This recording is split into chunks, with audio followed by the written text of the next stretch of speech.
नमस्कार जय जगन्नाथ। आज दिन 10टी गुरुत्वपूर्ण मुख्य खबर गुड़िक जानापी भिडियोटी को शेष पर्यंत देखूँ। जदि आपण मैंने आम चैनल में प्रथम थर पर न्यूज वीडियो देखुं ताहले आम चैनल को एवं सब्सक्राइब कर पाखर आसुवा बेल आइकन को दबाई ऑल उपर क्लिक कर रखुँ, जहाद्वारा प्रत्येक दिन आपण मैंने आम चैनल माध्यम सर्वप्रथम न्यूज वीडियो देखिपारे। तेज चलतु डेरी नक खबर पर नजर पकाइबा। गुरुवार सुभद्रा टंका बांटिले मुख्यमंत्री। मोट 4,59,681 जन को मिला टंका। रिमोट चिपिले मुख्यमंत्री, खाता को गला सुभद्रा टंका। बैंक मेसेज देखि खुशी रे झुमिले महिला हिताधिकारी। गुरुवार नुआ हिताधिकारी आसिला धन। आज OUAT स्थित कृषि शिक्षा सदन ठारे स्वतंत्र कार्यक्रम में सुभद्रा किस्ती टंका प्रदान कले मुख्यमंत्री मोहन चरण माझी। नुआ एवं बाद पड़ता हिताधिकारी पाइले डबल किस्ती टंका पाइले 1,78,398 नुआ हिताधिकारी। बाद पड़ता 2,55,265 पाइले टंका। मोट 4,59,681 जन को मिला टंका। हिताधिकारी खाता को गला मोट 315 कोटी टंकार सहायता राशि। सूचना अनुसार बाद पड़ता व नुआ हिताधिकारी खाता को गला सुभद्रा टंका। स्वतंत्र कार्यक्रम में 325 कोटी ऊर्ध्व सहायता राशि प्रदान कले मुख्यमंत्री। 4,57,000 ऊर्ध्व हिताधिकारी को मिला टंका। नुआ कर 1,78,398 महिला को मिला टंका। प्रथम और द्वितीय किस्ती बाद 2,55,000 हिताधिकारी को मिला टंका। तेज चलतु जाना परवर्ती खबर। चलित वर्ष जलिब सारा भारत।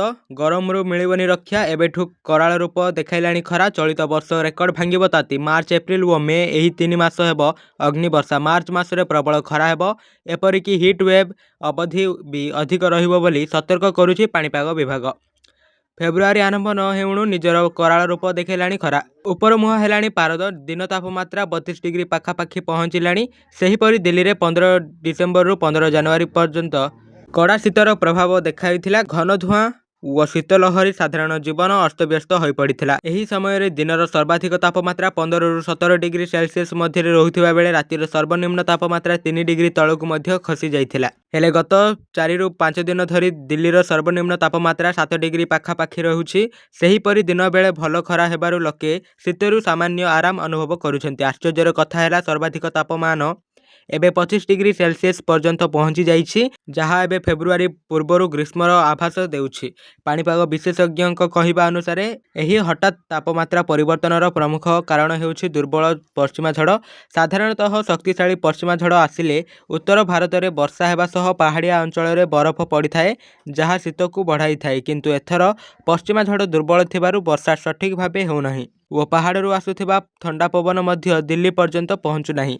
तेज चलतु जानिबा परवर्ती खबर। बढ़िला मासिक भत्ता। एथर 1800 बदल में पाइबे 2,500 टंका। सरकार नेले बड़ निष्पत्ति। ग्रामरक्षी मासिक भत्ता वृद्धि कले मुख्यमंत्री। राज्यर ग्रामांचल में कार्यरत ग्रामरक्षी मानक पाई मुख्यमंत्री श्री मोहन चरण माझी यही स्वागत योग्य घोषणा करिसेंति। पूर्वर मिलुथिबा 1800 टंका मासिक भत्ता बदल में एणिकी ग्रामरक्षी माने 2500 टंका मासिक भत्ता पाइबे। एही निष्पत्ति द्वारा ग्रामरक्षी मानक आर्थिक स्थिति में सुधार आसिबो बोली आशा करा जाउछि। एहा सह ग्रामरक्षी माने सप्ताह को थरे सेमाने जो थाना अधीन रे कार्य करुछन्ति सेठाकू जाई उपस्थापन हेबाकू पड़िबो। एही व्यवस्था द्वारा कार्य परिचालना व समन्वय अधिक सुदृढ़ हेबो। उल्लेखनीय जे ग्रामांचल में शांति और श्रृंखला रक्षा, अपराधी चिन्हट व पुलिस को सहयोग करिबारे ग्रामरक्षी मानक भूमिका अत्यंत गुरुत्वपूर्ण। सरकार एही पदक्षेप को ग्रामरक्षी माने स्वागत करिसेंति। तेबे चलंतु जानिबा परवर्ती खबर। कमिला सुना रेट। जानतु 10 ग्राम को केते। गत किछि दिन धरी सुना एवं रूपा मूल्य निरंतर वृद्धि पाउथिला एवं प्रतिदिन एक प्रबल वृद्धि सहित नुआ उच्चतारे पहुंचीथिला। किंतु सप्ताहर चतुर्थ वाणिज्य दिवस गुरुवार मल्टी कमोडिटी एक्सचेंज अर्थात MCX रे सुना रूपा मूल्य ह्रास पाइछि। फ्यूचर्स वाणिज्य आरंभ में रूपार मूल्य गोटे झटकारे किलोग्राम प्रति प्राय 20,000 टंका ह्रास पाइथिला। सेही समय सुनार मूल्य मध्य प्रति 10 ग्राम प्रति 4,000 टंका ह्रास पाइथिला। सुना एवं रूपार मूल्य रे एही हठात ह्रास पछरे ट्रंप संयोजकू मध्य विचार करा जाई परिबो। बुधवार रूपार मूल्य द्रुत गति चलुथिबा समय 3,25,602 टंका बंद होइथिला। गुरुवार मल्टी कमोडिटी एक्सचेंज रे वाणिज्य आरंभ होबा समय यह हठात 3,05,753 को ह्रास पाइथिला। एहीपरि 1 किलो रूपा हठात 19,849 सस्ता होइगला। तेबे चलंतु जानिबा परवर्ती खबर। सरकार नेले बड़ निष्पत्ति। गुटखा सिगरेट बीड़ी ब्यान। सुप्रीम कोर्ट निर्देश अनुसार साधारण जनस्वास्थ्य सुरक्षा दृष्टिकोण वाणिज्य सरकार ओडिशा रे गुटखा, पान मसला, जर्दा, खैनी व तंबाकू किंबा निकोटिन युक्त समस्त प्रकार खाद्य पदार्थ उत्पादन, प्रस्तुति, पैकिंग, गच्छित रखिबा, परिवहन, वाणिज्य व ବିକ୍ରୟ ଉପରେ ପ୍ରତିବନ୍ଧକ ଜାରି କରିଛନ୍ତି।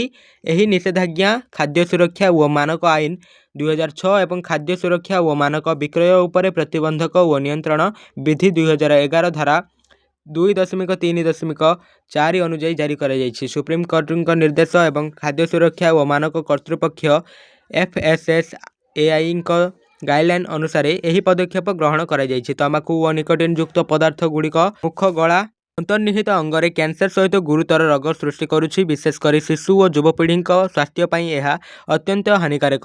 ତେଣୁ ସାର୍ବଜନୀନ ସ୍ୱାସ୍ଥ୍ୟ ହିତରେ ଏହି ନିଷେଧ ଲାଗୁ କରାଯାଇଛି। ସ୍ୱାସ୍ଥ୍ୟ ଓ ପରିବାର କଲ୍ୟାଣ ବିଭାଗ ନୋଟିଫିକେସନ ନମ୍ବର 206521112026 ଅନୁସାରେ ଏହି ନିଷେଧାଦେଶ ଲାଗୁ କରାଯାଇଛି। ସାଧାରଣ ଲୋକଙ୍କୁ ଏହି ନିଷେଧାଜ୍ଞା ପାଳନ କରି ସୁସ୍ଥ ଓ ତମାଖୁମୁକ୍ତ ଓଡ଼ିଶା ଗଠନରେ ସହଯୋଗ କରିବାକୁ ରାଜ୍ୟ ସରକାର ଆହ୍ୱାନ କରିଛନ୍ତି। ତେବେ ଚାଲନ୍ତୁ ଜାଣିବା ପରବର୍ତ୍ତୀ ଖବର। ଲୁହାମଣ୍ଡା ଓ ହଣ୍ଡପା ପ୍ରାଥମିକ କୃଷି ସମବାୟ ସମିତି ଦ୍ୱାରା ଧାନମଣ୍ଡି ଉଦ୍ଘାଟନ। ଅନୁଗୁଳ ଜିଲ୍ଲା କିଶୋରନଗର ବ୍ଲକ ଅନ୍ତର୍ଗତ ଲୁହାମଣ୍ଡା ଓ ହଣ୍ଡପା ପ୍ରାଥମିକ କୃଷି ସମବାୟ ସମିତି ପକ୍ଷରୁ ଆଜି ସସ୍ମିତା ରାଇସ୍ ମିଲର ପ୍ରତିନିଧିଙ୍କ ଉପସ୍ଥିତିରେ ଉଭୟ ଦୁଇ କୃଷି ସମବାୟ ସମିତି ପକ୍ଷରୁ ଧାନ ସଂଗ୍ରହ କରାଯାଇଛି।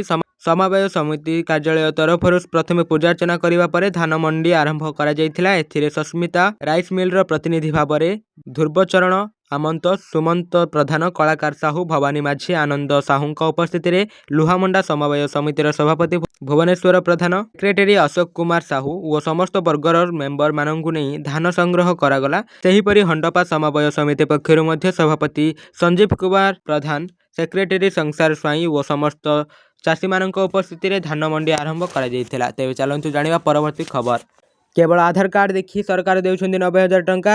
ଏମିତି ଆପ୍ଲାଏ କଲେ ମାତ୍ର 30 ଦିନରେ ପାଇବେ ଟଙ୍କା। ଛୋଟ ବ୍ୟବସାୟ ଆରମ୍ଭ କରିବା ପାଇଁ ସବୁବେଳେ ବଡ଼ ପୁଞ୍ଜି ଆବଶ୍ୟକ ହୁଏ ନାହିଁ। ତଥାପି ଠିକ୍ ସମୟରେ ଟିକିଏ ସାହାଯ୍ୟ କରି ଯାତ୍ରାକୁ ସହଜ କରିପାରିବ।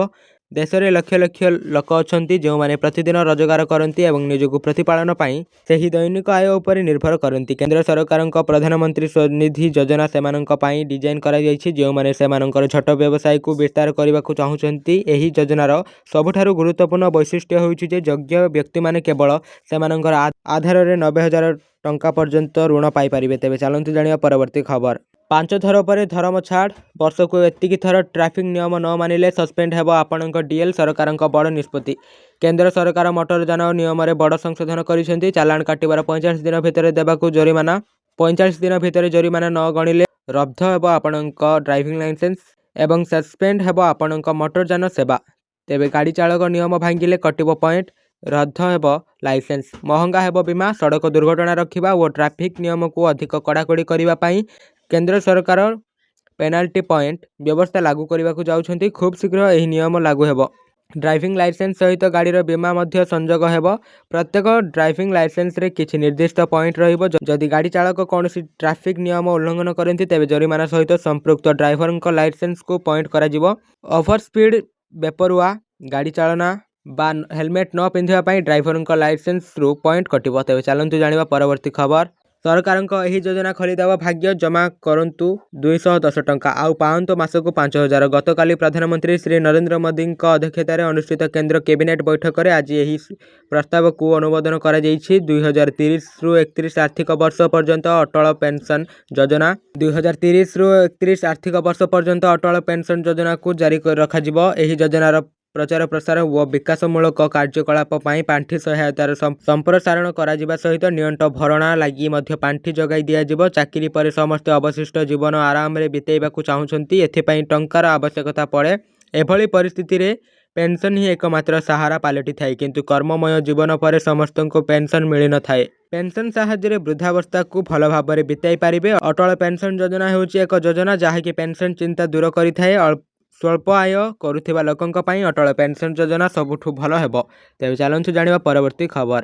ସରକାରଙ୍କ ନିର୍ଦ୍ଦେଶ, ବନ୍ଦ ହେଲା ପ୍ରଧାନ ଶିକ୍ଷକଙ୍କ ଦରମା। କାର୍ଯ୍ୟରେ ଅବହେଳା ପାଇଁ କାର୍ଯ୍ୟାନୁଷ୍ଠାନ। ବନ୍ଦ ହେଲା ପ୍ରଧାନ ଶିକ୍ଷକଙ୍କ ଦରମା। କାର୍ଯ୍ୟରେ ଅବହେଳା ଅଭିଯୋଗରେ ପୁରୀ ଜିଲ୍ଲା ଶିକ୍ଷାଧିକାରୀ 72 ଜଣ ପ୍ରଧାନ ଶିକ୍ଷକ ଓ ଶିକ୍ଷୟିତ୍ରୀଙ୍କ ଦରମା ବନ୍ଦ କରିବାକୁ ନିର୍ଦ୍ଦେଶ ଜାରି କରିଛନ୍ତି। ଏହି 72 ଜଣ ଶିକ୍ଷକ ଶିକ୍ଷୟିତ୍ରୀଙ୍କ ଏକ ମାସର ଦରମା ବନ୍ଦ ପାଇଁ ଚିଠି ମାଧ୍ୟମରେ ସମ୍ବନ୍ଧିତ କାର୍ଯ୍ୟାଳୟକୁ ନିର୍ଦ୍ଦେଶ ଦିଆଯାଇଛି। ସୂଚନା ଅନୁସାରେ ଉପରିସ୍ଥ ଅଧିକାରୀଙ୍କ ଦ୍ୱାରା ପଠାଯାଇଥିବା ଆଧିକାରିକ ଚିଠି ଓ ନିର୍ଦ୍ଦେଶର ଉତ୍ତର ସମୟ ମଧ୍ୟରେ न हेबा सहित कार्यर गंभीर अवहेला प्रदर्शन करिथिबारु एही कार्यानुष्ठान निया जाइछि। जिला शिक्षाधिकारीଙ୍କ कहिबानुसार शिक्षा प्रशासनर कार्य सठिक भाव चलिबा पई समस्त प्रधान शिक्षक और शिक्षक शिक्षयित्री को उपस्थित निर्देश पालन करने अत्यंत आवश्यक। एपरी अवहेला को कौनसी भावे बर्दाश्त करा जिवो नाही।